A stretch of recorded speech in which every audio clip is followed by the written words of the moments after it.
E agora nós vamos falar do biscuit, vamos entender mais esse material. Eu vou falar aqui várias curiosidades sobre ele, várias coisas interessantes aqui, a diferença entre o branco e a massa natural, que é bem importante, porque a gente vai utilizar muito a branca nas próximas aulas. Essa é a que eu compro aqui em São Tomé, como vocês podem ver aqui, cor natural.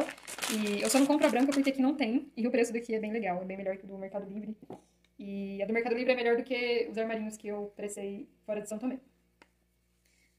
A massa natural, ela tem um efeito meio transparente. Eu vou mostrar aqui 2 cogumelos para vocês terem uma noção dessa transparência.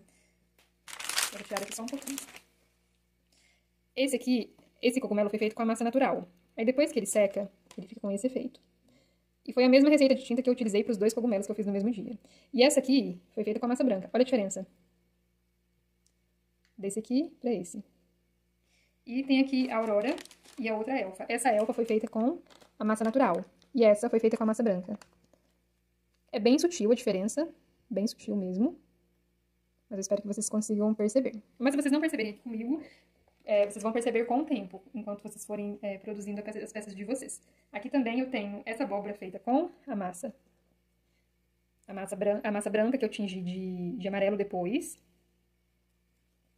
E aqui a massa natural eu tingi de amarelo e depois eu joguei o laranja. Aqui também eu tingi de amarelo e depois eu joguei o laranja. Essa aqui talvez vocês não consigam enxergar a sutileza dessa diferença, porque ela é bem sutil mesmo. A diferença é muito sutil.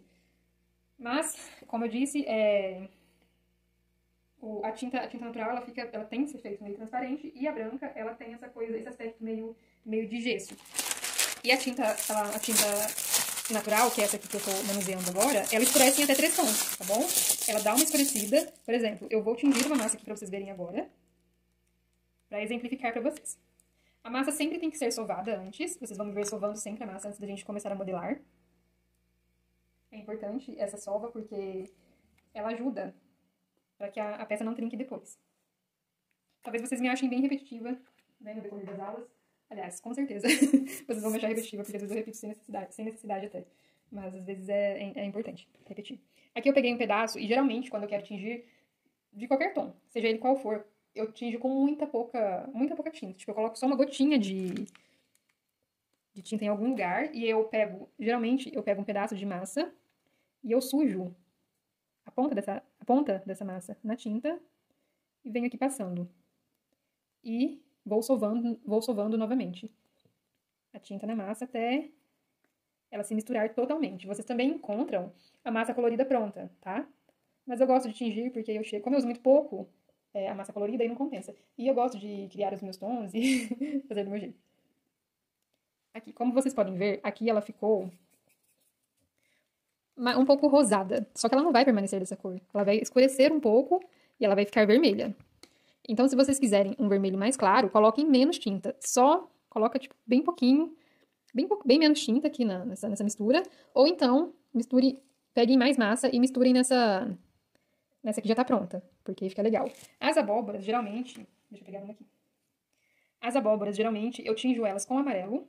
Eu coloco uma gotinha de nada de amarelo na tinta natural e ela fica desse jeito.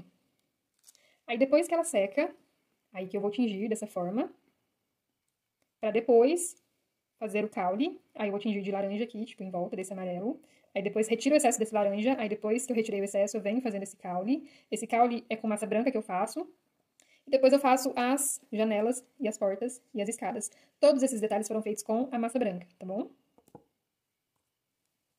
E o que eu gosto de fazer com a massa natural? Eu gosto muito de fazer os cogumelos pretos com a massa natural. Eu acho que fica bem interessante. Alguns cogumelos azuis também, roxos, eu gosto de fazer com a massa natural também. Mas, geralmente, eu uso a massa branca, porque eu acho que ressalta mais a peça. Mas isso é um gosto muito particular.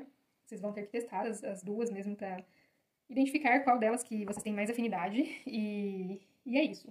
A massa branca, quando ela é tingida, por exemplo, se eu tivesse tingido esse pedacinho de massa aqui com vermelho, se eu tivesse utilizado a massa branca, ela não ia escurecer. A massa branca, ela não escurece. Ela se mantém no tom inicial, tá? Então, se vocês quiserem, tipo, um azul... Aquele azul da porta, a porta não tá aqui, ela foi vendida já. Aquele azul da porta, da Aurora, ele foi tingido com a massa branca. Ele fica um azul bebê. Eu coloco uma gotinha de nada. Faço igual eu fiz aqui com a vermelha. Coloco uma gotinha aqui no papel, depois eu venho, sujo a pontinha da massa e coloco na massa e vou misturando até chegar ao tom que eu quero. Aí depois que chegou, eu faço o que eu quero fazer na massa. E é isso. Deixa eu ver o que mais que eu quero falar sobre o biscuit. O biscuit, outra coisa importante também de se dizer. O biscuit, ele encolhe consideravelmente. Às vezes ele chega na metade do tamanho que a gente modelou, por exemplo. Acabei de fazer essa abóbora agora. Ela não vai se manter exatamente nesse tamanho, não. Ela vai chegar ela vai diminuir até a metade desse tamanho, talvez. Ou menos um pouco. Vai depender da marca. Quanto mais mole a massa for, mais ela vai encolher. Se ela for menos mole, ela encolhe menos. Aí depende muito da marca mesmo. Se a massa estiver muito grudenta, por exemplo, nossa, a massa tá muito molenga. Tem umas que ficam até grudando nas mãos, sabe? Eu recomendo que vocês retirem um pedaço, deixem alguns minutos, uns 2 minutos fora. De 2 a 5 minutos antes de manuseá-la, vocês deixem fora do saquinho. Aí depois vem, sova bastante e começa a utilizar. Mas retirem um pedaço pequeno, porque o biscuit também não pode ficar fora do saquinho de forma alguma. Ele tem que ficar coberto, porque ele seca ao ar livre. A secagem do biscuit é ao ar livre. Tipo, é o ar que vai fazer com que ele seque. Ele não necessita de forno, ele é um material bem simples, mas tem esse porém. Se vocês deixarem uma fresta, um buraquinho no saquinho, vocês vão perder material. Então, é interessante deixar ele bem coberto com um saquinho, com plástico. E o amarelão acabou de subir aqui na mesa. Quase que ele derrubou meu tripé. Fica aí, quieto. Não pode subir aqui, filho. Vai lá comer, vai. E é isso. Acho que eu já falei isso umas 3 vezes. Os materiais que eu uso para fazer as marcações aliás, as ferramentas que eu utilizo para fazer as marcações são ferramentas bem simples, são ferramentas bem simples, faquinha de serra, o meu fio de cobre, a agulha mesmo dá pra marcar. Ele é muito molinho, então assim, até a unha mesmo consegue fazer alguns detalhes, dá pra fazer alguns detalhes com a unha. E ele adere a qualquer tipo de material, inclusive tipo canela, eu uso muita canela em alguns incensários pra fazer o porta-incenso, fica bem interessante. A cola, eu utilizo a cola, pode ser a cola pra porcelana fria mesmo, ou a cola cascorês, ou aquelas PVA também.